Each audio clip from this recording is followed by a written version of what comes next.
I'm working on my handles for my giveaway. Not all of these are going to be giveaway, obviously, but handles for my ferro rods and strikers. And I'm thinking a lot about something that occurred yesterday to several people on YouTube. They became aware of an individual who's on YouTube sort of selling a sob story about how they're destitute and they're selling off their bushcrafting items, many of which fellow YouTubers sent them out of the kindness of their heart for this poor individual who's handicapped and his poverty level. This person gave a big sob story, almost convinced me he was crying. But anyway, several people have become aware that the things they've sent to him, he has traded to other people, sort of an upgrade process. He's been selling it to get money. And some people have become aware that this is sort of a sham, that this individual is not the destitute person he would like people to believe. And they're rather upset about it. And I understand that they're upset because I too would be upset that if I had taken the time and the generosity to gift you and found out that later you simply used the items that I sent you to increase your monetary gain, I guess I would be upset. But then you have to say to yourself, well, that's a lesson learned. There are generous people on YouTube, people who would give you the shirt off their back if you asked for it. And at this stage of my life, I've never gone on YouTube and asked anyone for anything. Everything that I get is gifts that kind-hearted people send me. I could give you a sob story. I could say, woe is me. I need this and I need that. And my first thought would be, on seeing someone saying that, is, do you have a job? If you don't, what are you doing to find one? It's just the way I think. Might be evil of me in the long run. But there are people on YouTube who are needy. For no fault of their own, circumstances are bad, they can't find a job. They are surely in need of help, and I've helped people. I've sent cash to people's accounts that needed it. I've felt no sorrow for doing it or shame for doing it. I felt that there was a needy person out there, and I helped. But then, of course, if you find out later that the help you gave was to someone who didn't need it, someone who was deceptive, well, then that's a different story altogether, because it makes you feel used, makes you feel angry. In the end, the best you can do is warn your friends, hey, this individual is a shady character.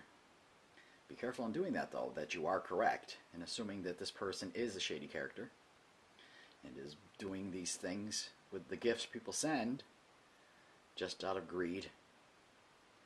And so that was what I was thinking of today. I thought while I was working on these handles, which I think are coming out marvelous, that I would chat away about things that were on my mind. These handles here are what I've decided after I've been staring at them for quite a while. I'm going to drill holes in them, and I've just ordered some glow-in-the-dark paint. I'm going to fill the holes with glow-in-the-dark paint. I think they'll be very cool as I prepare for my 500 subscriber giveaway, which is not here today, but it will be soon. I'm not too excited about it like I was when I was 400, because I've come to realize there are people out there who just subscribe and never look at your videos, and that's fine. But throughout the subscriptions I do have, I have gained some incredible friendships through YouTube, wishing that I lived nearer to these people so I could spend days with them doing the things we talk about: lawn sailing, bushcrafting, camping, working on crafts together. But in the end, we have YouTube to share those moments, even if we're not physically together.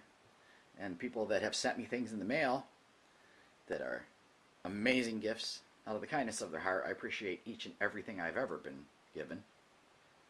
And I hope that the things I send to people they like too, and that they keep them and cherish them. And if someone fell on hard times and really did have to sell off some of the gifts I've given, I would understand that totally. In fact, if I could help with someone who was needy, I would. I've done it before, I would do it again. But it's, like I said, a shameful thing that some people out there willingly deceive people. It's bound to happen. It happens everywhere. People lie, people cheat, people steal.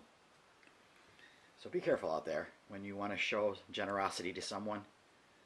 Be careful that they're not scamming you. Ask yourself, if someone is on YouTube, they have internet, don't they?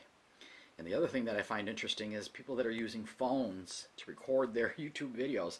I don't use a phone because I can't afford one of those phones. And I work.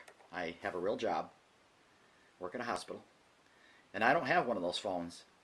I suppose I could have one of those cool fancy phones with the really awesome cameras, and I could sit in there and make these videos with that phone, but then it would mean I would have less money to do things that are more important to me, like buy craft items so that I can make things and send them to my friends, or make things for my grandchildren and my son. That's the thing I like to use money for, not a phone, the status symbol that some people seem to have, or somebody who's sitting there telling you how poor and destitute they are, and they're smoking cigarettes.